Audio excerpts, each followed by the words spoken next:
Le pervers narcissique et la justice. Je ne pouvais pas faire l'impasse sur cette notion de justice, car dans ce domaine-là aussi, le pervers narcissique exerce une manipulation hors pair. Loin de moi l'idée de faire le procès de la justice et de ses intermédiaires.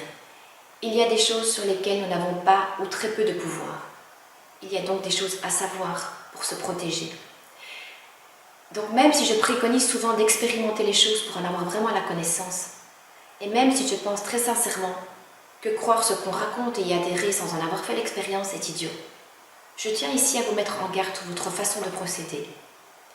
Soyez très vigilants et tenez compte, cette fois, de l'expérience d'autres victimes. Je vais essayer de vous donner quelques conseils, mais sachez que les procédures sont très longues avec un pervers narcissique, que vous ne connaîtrez sans doute aucune issue favorable en matière financière. Mais gardez vos priorités en tête.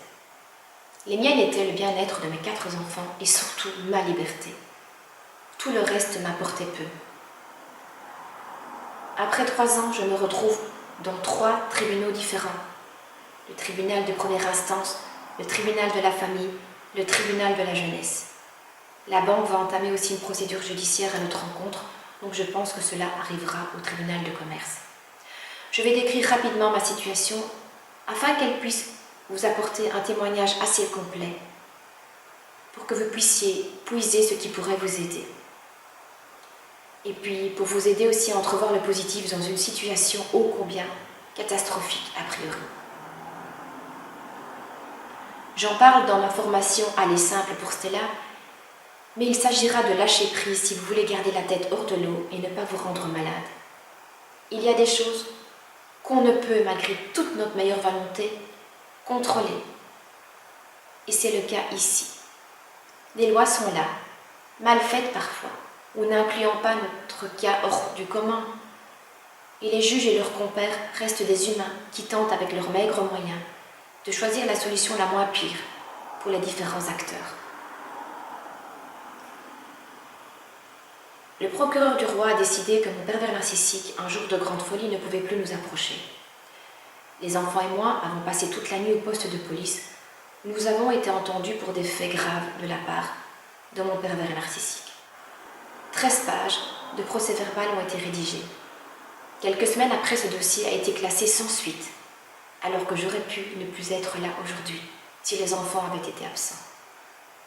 Cette nuit-là, mon pervers narcissique avait été embarqué en ambulance et après les soins avait été placé au cachot, jusqu'au petit matin, donc les faits n'étaient en rien anodins. 9 policiers étaient intervenus aussi ce soir-là. Alors après, les procédures de divorce ont commencé, ainsi que les procédures de liquidation matrimoniale et les démarches auprès des instances de protection des enfants. Le pervers narcissique en question n'a quasiment jamais donné signe de vie. Nous ne l'avons jamais revu depuis 3 ans. Et il ne s'est plus présenté devant les tribunaux, notaires. Il n'a répondu à aucune convocation des services de protection de la jeunesse. Je vous dirais tant mieux. J'aurais été incapable de croiser son regard. Oui, il a littéralement disparu de la circulation. Son avocat a abandonné sa défense car il n'était pas payé. Nous avons mis ce temps de répit, les enfants et moi, à profit pour nous reconstruire et faire de nouveaux projets. Nous devions continuer à vivre. Aujourd'hui, 3 ans plus tard, je ne peux plus assumer toutes les charges, le prêt hypothécaire très lourd, les taxes diverses, les études des enfants, etc. J'ai donc fait des choix et j'ai arrêté de rembourser le prêt de la maison. Le notaire m'ayant avoué que dans notre cas, une liquidation matrimoniale pouvait durer 20 ans, je ne pouvais pas continuer de prendre tout en charge aussi longtemps et nous en avions assez d'être dans la survie. Car évidemment, aucun euro n'a été versé de la part du pervers narcissique. Ainsi aujourd'hui, la banque a souhaité que je mette la maison en vente. Ce que j'ai fait, même si je ne peux la vendre sans la signature du PN. Il me reste à attendre qu'on nous saisisse tout, puisque je ne peux pas la vendre. Qu'on nous saisisse la maison et les biens. Je ne peux recevoir non plus une avance ou les arriérés des contributions alimentaires pour mes 4 enfants, car comme le père reste introuvable, ils ne pourront récupérer les sommes dues. Ainsi donc, même un service qui a été mis en place pour aider les familles à subvenir aux besoins de leurs enfants, dans le cas où un parent ne payerait pas les contributions alimentaires, ne peut nous aider. J'ai aussi arrêté de travailler car la banque menace de saisir mon salaire pour rembourser nos retards de paiement de la maison. De surcroît, le ministère des Finances a cumulé toutes les indemnités de maladie de BN avec mes maigres revenus et comme il est introuvable, c'est moi qui suis redevable de ces taxes car nous y étions encore ensemble au 1er janvier. Un jugement déclare pourtant qu'en février, le PN ne pouvait plus approcher du domicile familial. Je suis donc contrainte de payer des taxes sur les revenus d'une personne qui ne faisait plus partie de notre composition de ménage. De plus, je ne peux pas partir en vacances avec mes enfants ou prendre des initiatives pour déménager dans un autre pays, ou même leur octroyer des gros soins médicaux s'il le fallait, car il me faut l'accord de leur père, introuvable. Je ne peux plus avoir non plus de carte de crédit pour faire mes achats en ligne. Et la liste est longue. Alors vous voyez que la justice n'est pas toujours juste. Je sors du cadre à chaque fois et rien n'est prévu pour notre situation. Je sais pourtant qu'il y a des tas de victimes qui vivent des choses similaires à la mienne et bien davantage. J'ai fait les démarches pour retirer l'autorité parentale du père des enfants, pour que nous soyons davantage libres. J'attends les résultats de cette requête. Je vais tenter malgré tout de vendre la maison seule en essayant de mandater une autre personne pour veiller à ses droits à lui. Mais je ne sais pas si ça va fonctionner. J'ai lâché prise car je devenais folle. Vraiment, je me cognais à tous les murs, je ne pouvais rien faire. J'ai réfléchi et j'ai retourné la situation à mon avantage quand cela était possible. J'ai donc transformé mon local commercial en chambre que je loue et qui me rapporte des revenus locatifs. J'ai arrêté de travailler et cela me permet de me former pour lancer de nouveaux projets professionnels qui me tiennent à cœur, pour enfin pouvoir exercer le métier de mes rêves. J'envisage de quitter mon pays dès que la situation tournera mal pour partir au soleil avec les enfants et redémarrer une nouvelle vie. Le côté matériel des choses, je ne m'en préoccupe plus. Je n'ai plus besoin de combler un vide, j'ai besoin d'être loin de tout ça pour renaître. Alors voilà, vous avez vous aussi pris la décision de vous séparer ou de divorcer légalement et vous espérez que tout se déroule normalement sans conflit, dans le but, plus ou moins conscient, d'amadouer celui ou celle qui partageait votre quotidien infernal. Vous faites la demande d'un divorce par consentement mutuel. Bien sûr, ce serait le choix le plus intelligent, rapide et efficace. Mais malheureusement, vous êtes en train de vivre une nouvelle illusion. Car divorcer à l'amiable avec un pervers narcissique est une utopie. Et comme le dit si bien Isabelle Nazaraga, quand bien même le pervers narcissique a rongé sa proie jusqu'à l'os, il ne peut se résoudre à l'abandonner simplement parce qu'elle le lui demande. Lorsqu'il réalise que le conjoint est cette fois fermement décidé à divorcer, par une lettre d'avocat par exemple, son agressivité redoublera de vigueur. En cas de séparation de corps, le manipulateur est capable de harcèlement téléphonique ou peut se mettre à vous suivre. Sachez que si vous pouvez en apporter la preuve, la loi punit de tels agissements. À l'extérieur, le pervers narcissique mettra son masque de victime disant qu'il veut reconstruire son couple. Vous passerez pour la mauvaise. Et alors ? Inutile de vous redire qu'il se servira des enfants comme intermédiaire pour tenter de vous faire changer d'avis ou pour les attirer dans son camp, leur disant que tout ce qui arrive, c'est à cause de vous. Vous serez très épuisé psychologiquement et il sera primordial de choisir un bon avocat qui saura d'une part défendre vos intérêts et d'autre part vous apporter un réconfort psychologique essentiel.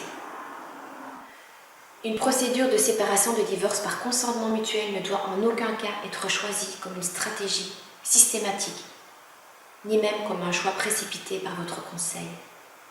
Bien sûr que nous voulons finir au plus vite, mais on ne divorce pas facilement d'un pervers narcissique. Il faudra jouer l'effet de surprise afin de contrecarrer ses plans. Le pervers narcissique est plus rapide que nous. Il a encore beaucoup d'énergie, lui, et il utilisera tous les moyens possibles et inimaginables contre vous. Pourtant, au tribunal, il portera le masque d'une personne calme, soucieuse de son apparence vestimentaire, polie, souriante, réservé, équilibré ou alors celui d'une victime qui ne comprend pas ce qui lui arrive. Il entre dans un jeu de séduction qui empêchera les avocats, les médiateurs ou les juges de voir son petit manège. Il est donc impératif de choisir un avocat qui connaît ce genre d'individu. Il doit être plein de lucidité et être capable d'anticiper. Vous l'aurez compris, son âge, son sexe, sa durée de carrière ne sont pas des critères à prendre en compte ici. Les nombreux témoignages de victimes concordent pour reconnaître qu'un divorce à l'amiable avec un pervers narcissique reste une illusion. La conciliation est très difficile, voire impossible comme dans mon cas. Un avocat averti en vaut deux. Il est un allié considérable ainsi que votre famille et amis. Enfin, je vous donnerai quelques conseils. La solution la plus efficace est de le quitter. D'abord, la solution la plus efficace est de le quitter rapidement, maintenant, et de vous séparer de corps, pour ensuite divorcer.